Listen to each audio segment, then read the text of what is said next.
Assalamu alaikum wa rahmatullahi ta'ala wa barakatuhu. Ne yau gashi na a gurguje abinda ake nema wanda zaka ci 5 million ɗinka ga sunan.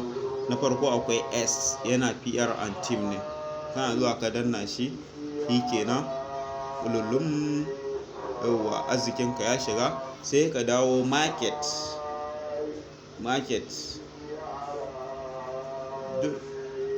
duk rago suna market.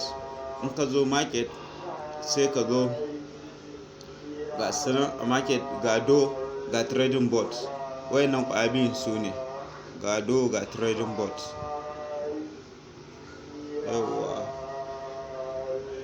Yauwa sai ka zo ga trading bot,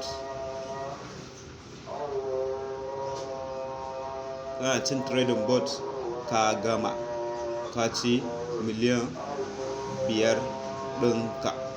To Allah ya bada sa'a, shi ka ci miliyan 5 ɗinka. Allah ba mu sa'a.